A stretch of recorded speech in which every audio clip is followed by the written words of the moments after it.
Sir ನಮಸ್ಕಾರ. ನಮಸ್ಕಾರ sir. Sir ನಿಮ್ಮ ಪರಿಚಯ ಮಾಡ್ಕೊಳ್ಳಿ.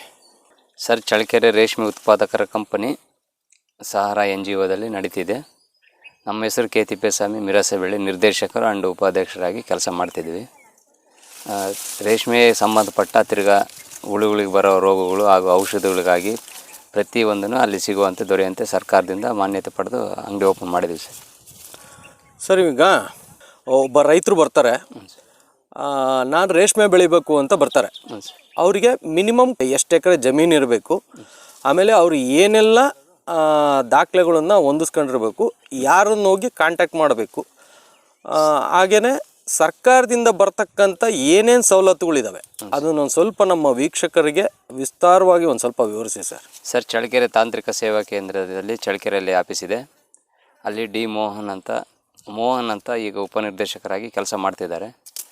ಅವ್ರನ್ನ ಹೋಗಿ ಸಂಪರ್ಕ ಮಾಡೋದಲ್ಲಿ ಸರ್ಕಾರದಿಂದ ಸಿಗುವಂಥ ಸೌಲಭ್ಯಗಳೆಲ್ಲ ವಿಚಾರ ತಿಳಿಸ್ತಾರೆ ಸರ್. ಆಮೇಲೆ ಇವಾಗ ಒಬ್ಬರು ರೈತರು ಬಂದು ರೇಷ್ಮೆ ಬೆಳೆ ಬೆಳಿಬೇಕಪ್ಪ ಅಂತಂದರೆ ಅವ್ರಿಗೆ ಎಷ್ಟು ಎಕರೆ ಜಮೀನು ಇರ್ಬೇಕು ಸರ್?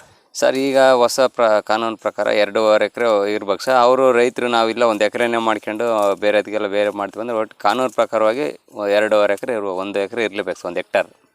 ಇವಾಗ 1 ಎಕರೆ ಇರೋರು ಏನು ಮಾಡಬೇಕು? 1 ಎಕರೆ ಇರೋರು ಮಾಡ್ಕೋಬೋದು ಸರ್. ಮನೆಯದು ಅದೆಲ್ಲ ಕಾನೂನು ಪ್ರಕಾರವಾಗಿ ಮನೆಯದು ಸಿಗಲ್ಲ ಸರ್. ಅಂದರೆ ನೀವು ಸರ್ಕಾರದಿಂದ ಬರೋ ಅನುದಾನ ಸಿಗಲ್ಲ. 2.5 ಎಕರೆ ಅಂದರೆ ನಿಮಗೆ ಅನುದಾನ ಸಿಗುತ್ತೆ. ಎಷ್ಟು % ಸಬ್ಸಿಡಿ ಸಿಗುತ್ತೆ ಸರ್ ಇದಕ್ಕೆಲ್ಲ? ಈಗ 50-20 ಕಟ್ಟಿದರೆ 1000 ಚದರಡಿಗೆ 3,25,000 ರೂಪಾಯಿ ದುಡ್ಡು ಸಿಗುತ್ತೆ ಸರ್. ಅವ್ರು ನೇರನಾಗದು ಅವ್ರ ಅಕೌಂಟಿಗೆ ಬೀಳುತ್ತೆ ಸರ್. ಓಕೆ. ಅಂದರೆ ಇವಾಗ 50-20 ಮನೆ ಕಟ್ಬೇಕಂದ್ರೆ ಎಷ್ಟು ಖರ್ಚು ಬರ್ಬೋದು ಸರ್? ಸರ್ ಈಗಿನ ಆಧುನಿಕ ಯುಗದಲ್ಲಿ ತಿರ್ಗಾ ಹೊಸದಾಗಿ ತಾಂತ್ರಿಕತೆ ಅಳವಡಿಸ್ಕೊಂಡು ಮಾಡ್ಬೇಕಂದ್ರೆ 7-8 ಲಕ್ಷ ರೂಪಾಯಿ ಬರುತ್ತೆ. ಓಕೆ. ಅಂದರೆ ಇವಾಗ 7-8 ಅಂದರೆ ಸರಿ ಸುಮಾರು ಒಂದು ಅರ್ಧ ದುಡ್ಡು ಇವ್ರು ರೆಡಿ ಇಟ್ಕೊಂಡಿರ್ಬೇಕು ಸರ್. ಆಮೇಲೆ ಬೇರೆ ಇನ್ನೇನೇನು ಸವಲತ್ತುಗಳು ಸಿಗುತ್ತೆ ಸರ್? ಸರ್ ಮಹಾತ್ಮ ಗಾಂಧಿ ರಾಷ್ಟ್ರೀಯ ಉದ್ಯೋಗ ಖಾತ್ರಿ ಯೋಜನೆಯಲ್ಲಿ 1 ಎಕರೆಗೆ ಸರ್ಕಾರದಿಂದ ಒಂದು 60,000 ರೂಪಾಯಿ NREGಯಲ್ಲಿ ಕೊಡ್ತಾರೆ ಸರ್. ಏನಕ್ಕೆ? ಉದ್ಯೋಗ ಖಾತ್ರಿ ಅಡಿಯಲ್ಲಿ ಕೂಲಿಗಾಗಿ, ಒಟ್ಟಿಗೆ ರೇಷ್ಮೆ ತೋಟ ನಿರ್ವಹಣೆಗಾಗಿ. ಅಂದರೆ ಎಷ್ಟು ದಿವಸ ಸಿಗುತ್ತಿದ್ದು? ಅದು 1 ವರ್ಷದ ಸಿಗುತ್ತೆ ಅಷ್ಟೇ ಸರ್. 1 ವರ್ಷ ಸಿಗುತ್ತೆ? ಹ್ಞೂ ಸರ್. ಓಕೆ. ಅದು ಬಿಟ್ಟು ಬೇರೆ ತಿರ್ಗಿ ಹನಿ ನೀರಾವರಿ ಅಳವಡಿಸ್ಕೊಂಡ್ರೆ ಅದರಿಂದ 75% ಸಾಮಾನ್ಯ ವರ್ಗಕ್ಕೆ ಸಿಗುತ್ತೆ. ಹಿಂದುಳಿದ ವರ್ಗಕ್ಕೆ 90% ಸಿಗುತ್ತೆ ಸರ್ ಹನಿ ನೀರಾವರಿಗೆ. ಹ್ಞೂ ಸರ್. ಓಕೆ.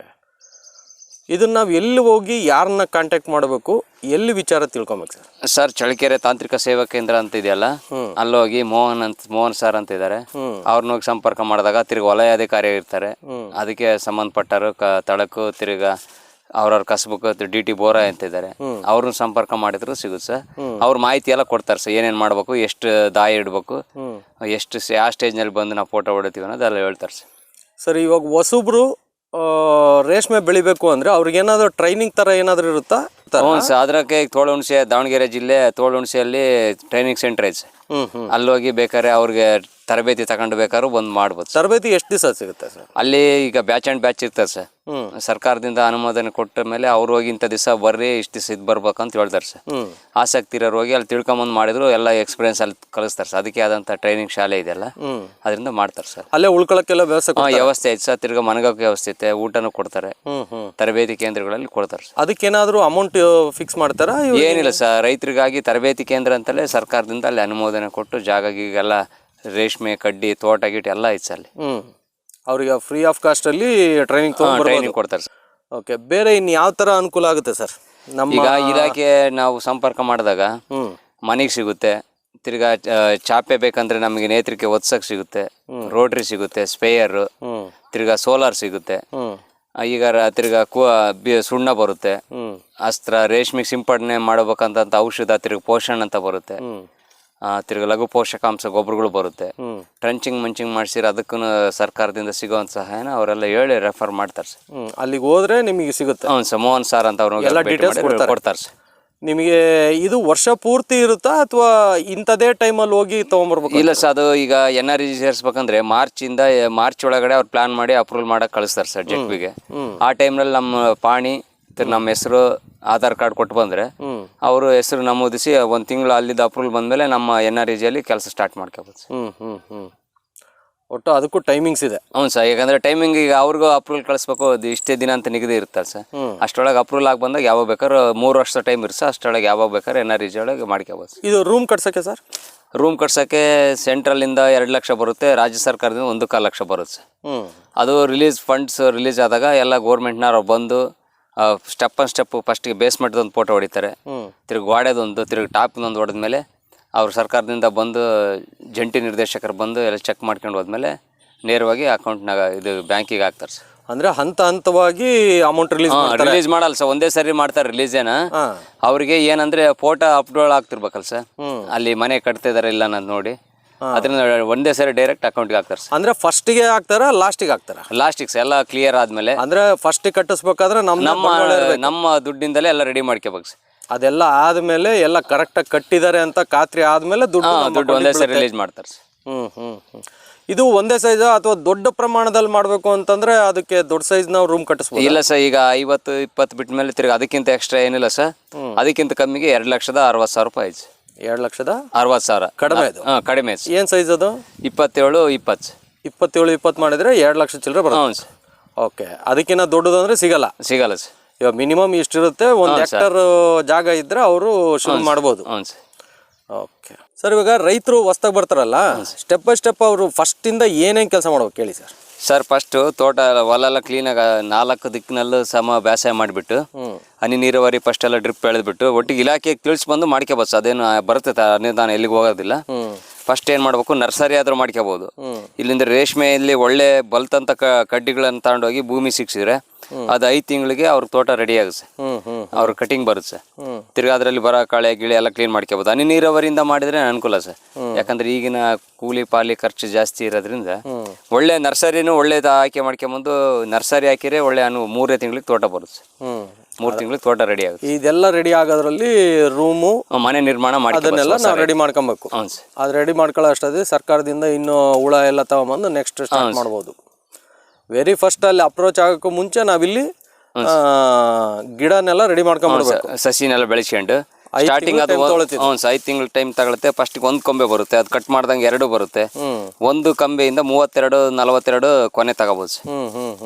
ಈಗ ಮೊದ್ಲೆಲ್ಲ ಭೂಮಿ ಸಮ ಕೊಯ್ಯರು, ಈಗೇನು ಆ ರೀತಿ ಕೊಯ್ಯೋದು ಬೇಕಿಲ್ಲ.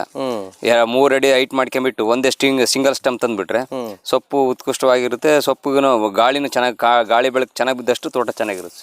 ಇದರಲ್ಲೇ ಏನಾದ್ರು ಬೇರೆ ಬೇರೆ ತರ ಸೊಪ್ಪು ಬರುತ್ತಾ ಅಥವಾ? ಇಲ್ಲ ಸರ್, ಇಪ್ಪು ನೇರಳೆ ಇಟ್ಟ ಮೇಲೆ ಬೇರೆದು ಏನು ಸೊಪ್ಪು ಬರಲ್ಲ ಸರ್. ಇಪ್ಪು ನೇರಳೆ ತೋಟವಾಗಿ ಪೌಷ್ಟಿಕವಾಗಿ ಬರ್ತಿರುತ್ತೆ.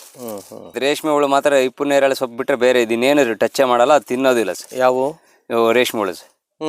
ಇಪ್ಪು ನೇರಳೆ ಬಿಟ್ರೆ ಏನು ತಿನ್ನೋದಿಲ್ಲ, ಏನು ತಿನ್ನಲ್ಲ. ಇಲ್ಲ ಸರ್, ಇದೊಂದೇ ಆಹಾರ, ಅದೊಂದಕ್ಕೆ ಆಹಾರ ಬಿಟ್ರೆ ಏನಿಲ್ಲ ಸರ್. ಸರ್, ಇವಾಗೇನು ಈ ರೇಷ್ಮೆ ಕಡ್ಡಿ ಬೆಳಿತೀರಲ್ಲ, ಇದಕ್ಕೆ ಯಾವ್ಯಾವ ಥರ ರೋಗಗಳು ಕಾಡಿಸ್ತವೆ? ನೀವು ಅದು ಯಾವ ಥರ ಮೇಂಟೆನೆನ್ಸ್ ಮಾಡ್ತೀರ ಒಂದು ಸ್ವಲ್ಪ ಹೇಳಿ ಸರ್. ಸರ್, ಇದಕ್ಕೆ ತ್ರಿಪ್ಸ್ ಬೀಳುತ್ತೆ, ತಿರ್ಗಾ ಸುಳಿ ಮುದ್ರ ರೋಗ ಬೀಳುತ್ತೆ, ತಿರ್ಗಾ ಒಂಥರ ಸುಟ್ಟಂಗೆ ಆಗ್ಬಿಡುತ್ತೆ, ಬೆಂಕಿ ರೋಗ ಥರ ಬೀಳುತ್ತೆ. ಅದಕ್ಕೆ ನೋವನ್ನಾದ್ರೂ ಹೊಡಿಬೋದು. ನೋವನ್ನು ಬ್ಯಾನ್ ಮಾಡ್ಯಾರ ಈಗ. ಪೋಷಣ್ ಹೊಡಿಬೋದು, ತಿರ್ಗಾ ಬೇವಿನೆಣ್ಣೆ ಹೊಡಿಬೋದು. ಕಟಿಂಗ್ ಆಗಿ 10 ದಿವಸದೊಳಗೆ ಹೊಡೆದ್ಬಿಟ್ರೆ ಯಾವ ರೋಗನೂ ಬೀಳಲ್ಲ ಸರ್ ತೋಟಕ್ಕೆ. ಒಂದ್ಸರಿ ಸ್ಪ್ರೇ ಮಾಡಿದ್ಮೇಲೆ 20 ದಿವಸ ಗ್ಯಾಪ್ ಬಿಟ್ಟು ಹುಳ ತರ್ಬೇಕು ಸರ್. ಇವಾಗೇನು ಬೆಳೆ ಬೆಳೀತಾರಲ್ಲ ರೈತರು, ಇವಾಗ ಸರ್ಕಾರದಿಂದ ಎಲ್ಲಾದರೂ ಅಲ್ಲಿ ಮಾರೋದಕ್ಕೆ ಏನಾದರೂ ಅನುವು ಮಾಡಿಕೊಟ್ಟಿದ್ಯಾ, ಹೆಂಗೆ ಸರ್ ಇದು? ಸರ್, ರೇಷ್ಮೆ ಗೂಡು ಎಲ್ಲಂದ್ರಲ್ಲೇ ಮಾರಾಟಕ್ಕೆ ಬರಲ್ಲ ಸರ್.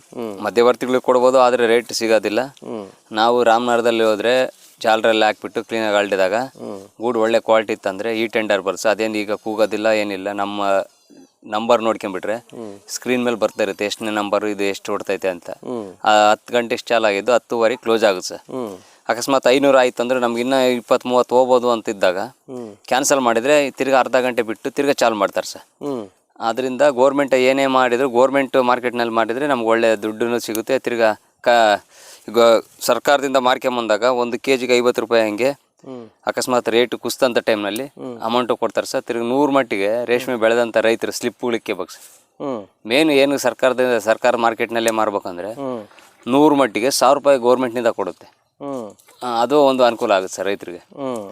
ಆ ಅನುಕೂಲನ ಮಿಸ್ ಮಾಡ್ಕೋಬಾರ್ದು. ತಿರ್ಗಿ ಎಲ್ಲಂದ್ರಲ್ಲಿ ದಲ್ಲಾಳಿಗೆ ಮಾರಿದ್ವು ಅಂದರೆ ಆ ಬಿಡ್ಡಿಂಗ್ ಸ್ಲಿಪ್ ಸಿಗಲ್ಲ ಸರ್. ಅಂದರೆ ಆ ಬಿಡ್ಡಿಂಗ್ ಸ್ಲಿಪ್ ಇತ್ತು ಅಂತಂದರೆ ನಿಮಗೆ ಸರ್ಕಾರದಿಂದ ಉಳಕ್ಕೆ ಸಪ್ರೇಟ್ ಅಮೌಂಟ್ ಬರುತ್ತೆ? ಸಪ್ರೇಟ್ ಅಮೌಂಟ್ ಬರುತ್ತೆ ಸರ್. ಅದು ಮಾದೇಟ್ಕೇನೆ ಬರಲ್ಲ, ಒಟ್ಟಿಗೆ ಸರ್ಕಾರದಿಂದ ರಿಲೀಸ್ ಆದಾಗ ಹಾಂ ಒಂದು 100 ಮೊಟ್ಟೆ ಮೇಯ್ಸಿದ್ವಿ ಅಂದರೆ 100,000 ರೂಪಾಯಿ ಅಮೌಂಟ್ ಬರುತ್ತೆ ಸರ್. ಹಾಂ 1,000 ರೂಪಾಯಿ ಅದು ನಾವು ಅಲ್ಲಿ ಆ ಸ್ಲಿಪ್ ಇದ್ರೆ ಮಾತ್ರ ಸಿಗುತ್ತೆ. ಹಾಂ ಸರ್, ಬಿಡ್ಡಿಂಗ್ ಸ್ಲಿಪ್ ಇದ್ರೆ ಮಾತ್ರ ಕಂಪಲ್ಸರಿ. ಅದು 100 ಮಟ್ಟಿಗೆ 60 kg ಆಗಿದ್ರೆ ಮಾತ್ರ ಸಿಗುತ್ತೆ ಸರ್. ಹ್ಞೂ ಇಲ್ಲ ಅಂದ್ರೆ ಸಿಗಲ್ಲ ಸರ್. ಈಗ 2 ಕ್ವಿಂಟಲ್ ಗೂಡು ಮಾರ್ಬೇಕಂದ್ರೆ 4-5 ಜನ ಬೇಕಾಯ್ತು. ಈಗ ಒಬ್ರು ಇದ್ರೂ ಮಾರ್ಕೊಂಬರ್ಬೋದು ಸರ್. ಅಲ್ಲಿ ರಾಮನಗರಕ್ಕೆ ಹೋದ್ರೆ. ಹ್ಞೂ ಸರ್. ಈಗೇನೆಲ್ಲ ಆನ್ಲೈನು ಮೇಲ್ಗಡೆ ಎಲ್ಲ ಸ್ಕ್ರೀನಲ್ಲಿ ಬರ್ತಿರುತ್ತೆ. ತಿರುಗಿ ದಿವಸ ಮಾರ್ಕೊಂಬಂದು 24 ಗಂಟೆ ಒಳಗಡೆ ಬ್ಯಾಂಕ್ ರಜೆ ಇಲ್ದಿದ್ರೆ ಅವ್ರ ಅಮೌಂಟಿಗೆ ದುಡ್ಡು ಬೀಳುತ್ತೆ. ರಜೆ ಇದ್ರೆ 2 ದಿವಸ ಲೇಟ್ ಆಗುತ್ತೆ. ದುಡ್ಡಂತೂ ಡೈರೆಕ್ಟ್ ನಿಮ್ಮ ಅಕೌಂಟಿಗೆ ಬಿದ್ದುಬಿಡುತ್ತೆ. ಹಾಂ, ಅಕೌಂಟಿಗೆ ಬೀಳುತ್ತೆ. ಸ್ನೇಹಿತರೆ, ಇಷ್ಟೊತ್ತು ನಾನು ಕೆಲವೊಂದೆಲ್ಲ ಮಾಹಿತಿಗಳನ್ನು ರೇಷ್ಮೆ ಬೆಳೆ ಬಗ್ಗೆ ನಿಮಗೆ ಮಾಹಿತಿ ಕೊಡ್ತಾ ಹೋಗಿದ್ದೀನಿ. ಸೊ ಈಗ 15ರಿಂದ 20 ವರ್ಷದವರೆಗೂ ಮೇಂಟೈನ್ ಮಾಡಿರ್ತಕ್ಕಂಥ ಕೃಷ್ಣಮೂರ್ತಿ ಸರ್ ಅವರು ಇಲ್ಲೇ ಇದ್ದಾರೆ. ಇವಾಗ ಅವರ ಒಂದು ಅನುಭವಗಳು ಹೇಗಿತ್ತು, ಅವರು ಯಾವ ಥರ ಎಲ್ಲ ಮೊದಲಿಂದ ಕಷ್ಟ ಬಿದ್ದರು, ಅಲ್ಲಿಂದ ಇಲ್ಲಿವರೆಗೂ ಏನೇನು ಕಷ್ಟಗಳು ಬಿದ್ದು ಈ ಮಟ್ಟಕ್ಕೆ ಬಂದು 15-20 ವರ್ಷ ಆದ್ರೂ ರೇಷ್ಮೆ ಬೆಳೆಯಲ್ಲಿ ಸ್ಥಿರವಾಗಿ ನಿಂತಿದ್ದಾರೆ ಅನ್ನೋದ್ರ ಒಂದು ಕಂಪ್ಲೀಟ್ ಮಾಹಿತಿನ ಅವ್ರ ಬಾಯಲ್ಲೇ ಕೇಳೋಣ ಬನ್ನಿ. ಸರ್ ನಮಸ್ಕಾರ. ನಮಸ್ತೆ ಸರ್, ನಿಮ್ಮ ಪರಿಚಯ ಮಾಡಿಕೊಡಿ ಸರ್. ನಾನು ಕೃಷ್ಣಮೂರ್ತಿ ಅಂತ, ಮಿರಾಸಾಬಿ ಚಳ್ಳಕೆರೆ ತಾಲೂಕು. ನಾನು ಕೃಷಿಕ ಸಮಾಜದ ಹಾಲಿ ನಿರ್ದೇಶಕ. ನಾನು ಸುಮಾರು ಈಗ 30 ವರ್ಷದಿಂದ ರೇಷ್ಮೆ ಬೆಳೆಗಾರರಾಗಿ ನಮ್ಮೂರಿನಲ್ಲಿ ಸುಮಾರು 70 ಜನ ರೈತರಿದ್ವಿ ನಾವು. ಅಂಥ ಸಂದರ್ಭದಲ್ಲಿ ಅವಾಗ ರೇಷ್ಮೆ ಹಾಕ್ಯಂಥ ಸಂದರ್ಭದಲ್ಲಿ ಅವಾಗ ಭಾಳ ಕಠಿಣವಾದ ಪರಿಸ್ಥಿತಿ. ಯಾಕಂದರೆ ಅವಾಗ ಇವಾಗಿನಂಥ ಸವಲತ್ತು ಇರಲಿಲ್ಲ. ಆಮೇಲೆ ಸರ್ಕಾರ ಸವಲತ್ತು ಕೂಡ ಏನು ಭಾಳ ಅಲ್ಪ ಸ್ವಲ್ಪ ಇತ್ತು. ಕೊಟ್ಟರು ಬಿಟ್ಟರು ಅಂಥ ಸಂದರ್ಭ. ಆಮೇಲೆ ಈ ಒಂದು ದಿನಕ್ಕೆ ಅವಾಗ 4 ಮೇವು ಹಾಕ್ಬೇಕಾಯ್ತು. 4 ಮೇವು ಹಾಕಿರು ಪುಟ್ಟಿ ಎಲ್ಲ ಎತ್ತಿಳಿಸ್ಬೇಕಾಯ್ತು. 4 ಸಾರಿ ಮೇವಿಗೆ, ಆಮೇಲೆ ಒಂದು ಸಾರಿ ಸುಣ್ಣ ಹಾಕೋಕ್ಕೆ, ಒಂದು ಸಾರಿ ಬೆಡ್ ತೆಗಿಯೋಕ್ಕೆ. ಆದಮೇಲೆ ಏನಾಯ್ತು, ಇತ್ತೀಚೆಗೆ ಆ ಪುಟ್ಟಿ ಎತ್ತಿ ಇಳಿಸಿ ಎಲ್ಲ ಜನ ಬೇಸತ್ಬಿಟ್ಟು ಬೇಡಪ್ಪ ನಮಗೆ ರೇಷ್ಮೆ ಬೆಳೆನೇ ಬೇಡ ಅಂತ ಕೈಬಿಟ್ರು. ಅಂಥ ಸಂದರ್ಭದಲ್ಲಿ ನಾನು ತೆಗಿಲೇ ಇಲ್ಲ. ನಾನು ಒಬ್ಬನೇ 70 ಜನ ರೈತರಲ್ಲಿ ನಮ್ಮೂರಾಗ ನಾನು ಒಬ್ಬನೇ ಉಳ್ಕೊಂಡಿದ್ದೆ ರೇಷ್ಮೆ ಬೆಳೆ. ಅವತ್ತಿನಿಂದ ಇವತ್ತು ನನ್ನ ಹೊಲ್ದಾಗ ಖಾಲಿನೇ ಇಲ್ಲ. ಇವಾಗ ಸುಮಾರು ಈ ತೆಂಗಿನ ಗಿಡ ಇರೋದೆಲ್ಲ ತೆಂಗಿನ ಗಿಡ ಇಕ್ಕೋದು, ರೇಷ್ಮೆ ಹಾಕೋದು, ಹಂಗೆ ಹೊಲಷ್ಟು ರೇಷ್ಮೆ ಹಾಕ್ಯಂಡೆ ತೆಂಗಿನ ಗಿಡ ಬೆಳೆಸ್ಕೊಂಡೆ. ಇವಾಗ ಏನದು ಮೊದಲು ಚಂದ್ರಿಕೆ ಅದು ಹಿಡಿತಿದ್ರಲ್ಲ? ಇಲ್ಲ ಅಲ್ಲ, ಅದನ್ನೇ ದೊಡ್ಡ ಇದು ಪುಟ್ಟಿನಲ್ಲಿ ಮೇಯಿಸ್ತಿದ್ವಿ. ಆಮೇಲೆ ಹಣ್ಣುಳೆಲ್ಲ ಹಾಸಿ ದೊಡ್ಡ ಚಾಪೆ ಚಂದ್ರಿಕೆ, ಅವನ್ನ ಎತ್ತಿ ಇಳಿಸೋದೇ ದೊಡ್ಡ ಕತೆ ಆಗ್ಬಿಡೋದು. ಆಮೇಲೆ ಬೇರೆ ಊರಿಂದ ಎಲ್ಲ ಏರ್ಕೊಂಬತ್ತಿದ್ವಿ, ಹಾಕ್ತಿದ್ವಿ. ಈ ಮನೆ ಕಡಿತ ಕೂಡ ಹಾಕಿದ್ವಿ, ಭಾಳ ವರ್ಷ ಹಾಕ್ತಿದ್ವಿ. ಎಲ್ಲ ಸಾಕಾಗಿ ಹೋಗ್ಬಿಡೋದು ಬರೀ. ಆಮೇಲೆ ಏನಾಗೋದು, ನಾವು ರೇಷ್ಮೆ ಬೆಳೆ ಎಷ್ಟೇ ಬೆಳೀಲಿ, ಆ ರೇಷ್ಮೆ ಪುಟ್ಟಿ ಕೊಡೋರಲ್ಲ ನಮಗೆ ಮೇಯ್ಸೋಕ್ಕೆ, ಅವ್ರಿಗೂ ಆಮೇಲೆ ಆ ಚಂದ್ರಿಕೆ ಅವ್ರ ತತ್ತಿದ್ವಿ, ಅವ್ರಿಗೂ ಚಂದ್ರಿಕೆ ಬಾಡಿಗೂ ಕೂಲಿಯರ್ಗೂ ಹೋಗಿ ಬರೋ ಖರ್ಚನೇ ಆಗಿ ಹೋಗ್ಬಿಡೋದು. ಹಂಗಾಗಿ ರೇಷ್ಮೆ ವ್ಯವಸಾಯ ಉಳಿಯಲ್ಲಪ್ಪ ಅಂತಂದು ಜನ ಎಲ್ಲ ಭಾಳ ಕೈ ಬಿಟ್ಬಿಟ್ಟು ನೀರುಳ್ಳಿಗೆ ಹೋದರು. ಆ ನೀರುಳ್ಳಿನೂ ಹಂಗೆ ಬರ್ತಾ ಒಂದು ಸ್ವಲ್ಪ ದಿನ ಆಯಿತು, ಅದಕ್ಕೆ ಹೋಯ್ತು. ನಾನು ಮಾತ್ರ ಬಿಡಲೇ ಇಲ್ಲ. ನಾನು 1 ಎಕರೆ 2 ಎಕರೆ ಹಂಗೆ ಇಟ್ಕೊಂಡು ನಾನು ಹಂಗೆ ಮೇಂಟೈನ್ ಮಾಡ್ಕೊಂಡೆ ಬಂದಿದ್ದುವರೆಗೂ. ಬಂದ ಮೇಲೆ ಈಗ ನೋಡಿ, ಈ ಮನೆ ಕಟ್ಟಿದ್ವಿ. ಈ ಮನೆಗೆ ಅವಾಗ ಬರೀ 1,35,000 ರೂಪಾಯಿನೇ ಸಬ್ಸಿಡಿ ಕೊಟ್ಟಿದ್ವಿ.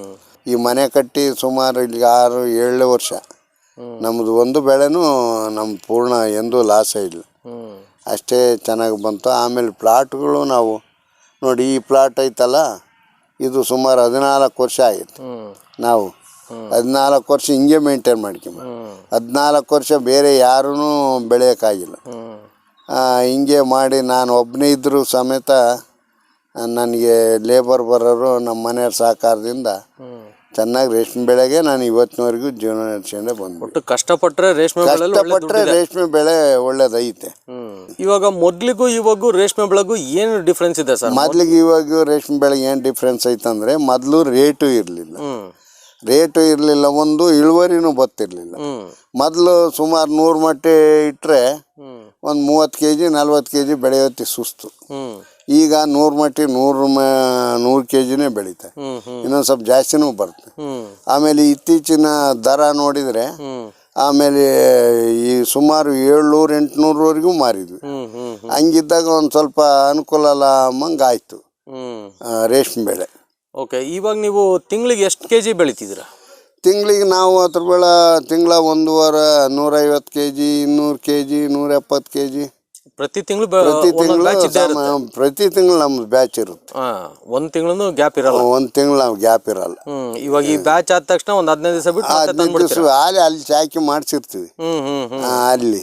ಇದು ಹೋಗೋದ್ರಾಗೆ ಅದು ರೆಡಿ ಇರುತ್ತೆ. ಅದು 2ನೇ ಜ್ವರ ಎಬ್ಬರಿಸ್ತಾರೆ ಅಲ್ಲಿ. ಅಲ್ಲಿಂದ ಇಲ್ಲಿಗೆ ತಗೊಂಬಂದು ಇದು ಹೋದ ತಕ್ಷಣ ಒಂದು ವಾರ ಎಲ್ಲ ಕ್ಲೀನ್ ಮಾಡಿ ಅಲ್ಲಿ ನಾವು ಇಲ್ಲಿ ಕ್ಲೀನ್ ಮಾಡೋ ಹೊತ್ತಿಗೆ ಅಲ್ಲಿ 8 ದಿನ ಅವ್ರು ಅಲ್ಲಿ ನೋಡ್ಕೊಂತಾರೆ. ಅಲ್ಲಿಂದ ತಂದು ಇಲ್ಲಿ ರೆಡಿ ಮಾಡಿ ಇಲ್ಲಿಗೆ ನಮ್ಮ ಡೋರ್ ಡೆಲಿವರಿ ತಂದು ಕೊಟ್ಬಿಡ್ತಾರೆ 2ನೇ ಜ್ವರ ಎಬ್ಬರಿಸಿ.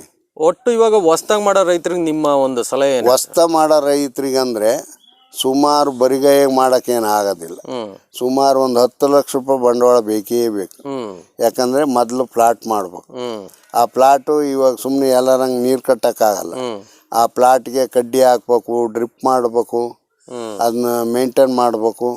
ಸುಮಾರು ಒಂದು 6 ತಿಂಗಳು ಮೇಂಟೈನ್ ಮಾಡಲೇಬೇಕು, ಕಳೆ ಮಳೆ ಎಲ್ಲ. ಅಷ್ಟೆಲ್ಲ ಮೇಂಟೈನ್ ಮಾಡಿದ್ರೆ ಒಂದು 6 ತಿಂಗಳಿಗೆ ಒಂದು ಬೆಳೆ ಇಡಕ್ಕೆ ಬರುತ್ತೆ. ಸುಮಾರು ಇಂಥ ಸಂದರ್ಭದಾಗ 1 ಎಕರೆಗೆ ಹಾಕಿದ್ರೆ ಅವಾಗೇನು ಸ್ಟಾರ್ಟಿಂಗ್ ಒಂದು 100 ಮೊಟ್ಟೆ ಮೇಯಿಸ್ಬೋದು. 100 ಮಟ್ಟಿಗೆ ಅವನು ಅವಾಗ ಏನಿಲ್ಲ ಅಂದ್ರೆ ಒಂದು 70 kg 80 kg ಹಿಂಗೆ ತೆಗಿಬೋದು. ಅವಾಗ ಅನುಭವ ಬೇರೆ ಇರಲ್ಲ. ಹಂಗಾಗಿ ಅಷ್ಟು ಬೆಳೆ ಬೆಳಿಬೇಕು, ರೂಮ್ ಕಟ್ಟಿಸ್ಬೇಕು, ನೀವು ರೂಮ್ ಕಟ್ಸ್ಬೇಕು. ಆಮೇಲೆ ಸ್ಟ್ಯಾಂಡ್ಗಳು ಬೇಕು. ಸ್ಟ್ಯಾಂಡ್ಗಳು ಅದೆಲ್ಲ 10 ಲಕ್ಷ ರೂಪಾಯಿ ಬೇಕು. 10 ಲಕ್ಷ ರೂಪಾಯಿ ರೆಡಿ ಇಟ್ಕೊಬೇಕು. 10 ಲಕ್ಷ ರೆಡಿ ಬೇಕು ಸ್ಟಾರ್ಟ್. ಆಮೇಲೆ ಗೌರ್ಮೆಂಟ್ ಸವಲತ್ತುಗಳು. ಆಮೇಲೆ ಎಲ್ಲ ರೇಷ್ಮೆ ಇಲಾಖೆಗೆ ಮಾತ್ರ ನಾವು ಮಾಡಿದ್ಮೇಲೆ ಒಂದು ಮಿಸ್ಯೂಸ್ ಆಗಂಗಿಲ್ಲ, ಕೊಡೋದೇ ಇಲ್ಲ ಅವರು. ಈಗ ಮನೆ ಕಟ್ಟಿದ್ವಾ, ಮನೆ ನೋಡ್ತಾರೆ, ಅದ್ರ ಸಬ್ಸಿಡಿ ಕೊಡ್ತಾರೆ. ಈಗ ರೇಷ್ಮೆ ಕಡ್ಡಿ ಹಾಕಿದ್ವಾ, ಕಡ್ಡಿದ್ ನೋಡ್ತಾರೆ, ಆಮೇಲೆ ಡ್ರಿಪ್ ಇದ್ ಕೊಡ್ತಾರೆ. ನಿಮ್ಮ ಪ್ರಕಾರ ಹೊಸ್ದಂಗ್ ಮಾಡೋರಿಗೆ ಅವಕಾಶ ಇದೆ? ಅವಕಾಶ ಐತೆ, ಒಳ್ಳೆ. ಫಸ್ಟಿಗೆ ಒಂದ್ ಸ್ವಲ್ಪ ಅಮೌಂಟ್ ಇಟ್ಕೊಬೇಕು, ಶ್ರದ್ಧಾ ಭಕ್ತಿಯಿಂದ ಕಷ್ಟಪಟ್ಟು ಮಾಡಬೇಕು. ಮಾಡ್ತಾರೆ. ಒಂದ್ ಸ್ವಲ್ಪ ಟ್ರೈನಿಂಗ್ ತಗೊಂಡು ಮಾಡಿದ್ರೆ ಚೆನ್ನಾಗೇ ಮಾಡ್ತಾರೆ. ಇವಾಗ ನಮ್ಮೂರಾಗ ಸುಮಾರು 5 ಜನ ಆಗಿದ್ವಿ. ಇವಾಗ ನಿಮ್ಮ ಇಷ್ಟು ವರ್ಷಗಳ ಪರಿಶ್ರಮದಲ್ಲಿ ಪ್ರಶಸ್ತಿಗಳಾಗ್ಲಿ ಇನ್ನೊಂದಾಗ್ಲಿ ಏನಾದ್ರು ಸಿಕ್ಕಿದೆಯಾ ಸರ್? ನನಗೆ ಬಂದೈತಿ. ಸುಮಾರು 7 ವರ್ಷದಿಂದ ಸಮಗ್ರ ಕೃಷಿ ಪ್ರಶಸ್ತಿ ಬಂತು. ಆಮೇಲೆ ಈಗ 10 ವರ್ಷದ ಇಂಚೆ ಹೈದ್ರಾಬಾದ್ನಲ್ಲಿ ಎಣ್ಣೆ ಬೀಜ ಬೆಳೆಗಾರ ಆಲ್ ಇಂಡಿಯಾದ್ದು ಅದು ಮೊದಲೇದ ನನಗೂ ಗುಡಿಯಲ್ಲಿ ರಂಗಪ್ಪ ಇಬ್ಬರಿಗೆ ಕೊಟ್ಟರು ನಮ್ಮ ತಾಲೂಕಿನ. ಇಲ್ಲಿಂದ ಅವರೇ ಕರ್ಕೊಂಡೋಗಿ ಹೈದ್ರಾಬಾದ್ನಾಗ ಎಲ್ಲ ಕಾರ್ಯಕ್ರಮ ಮಾಡಿ ಸರ್ಕಾರದಿಂದ ಅವಾಗ ಕೊಟ್ರೆ 2 ಕೃಷಿ ಪ್ರಶಸ್ತಿ ಲಭಿಸಿದಾವೆ. ಈಗ ಹಾಲಿ ಕೃಷಿ ಸಮಾಜ ನಿರ್ದೇಶಕನಾಗಿದ್ನಿ. ಆಮೇಲೆ ನಮ್ಮ ಚಿತ್ರದುರ್ಗ ಜಿಲ್ಲಾ ಒಕ್ಕಲಿಗ ಸಂಘದ ಉಪಾಧ್ಯಕ್ಷ ಆಗಿದ್ನಿ. ಆಮೇಲೆ ತಾಲೂಕು ಸೊಸೈಟಿ ಡೈರೆಕ್ಟರ್ ಆಗಿದ್ದೆ. PLD ಬ್ಯಾಂಕ್ ಡೈರೆಕ್ಟರ್ ಆಗಿದ್ದೆ. ಚಿತ್ರದುರ್ಗ ಗ್ರಾಮೀಣ ಬ್ಯಾಂಕ್ ಡೈರೆಕ್ಟರ್ ಆಗಿ 15 ವರ್ಷ ಸೇವೆ ಮಾಡಿದೆ. ಹಿಂಗಾಗಿ ನಾನು ಹಂಗಿದ್ದೂ ಅದ್ರ ಮಧ್ಯೆ ಕೃಷಿನೇ ಮಾಡಿದ್ದೀನಿ.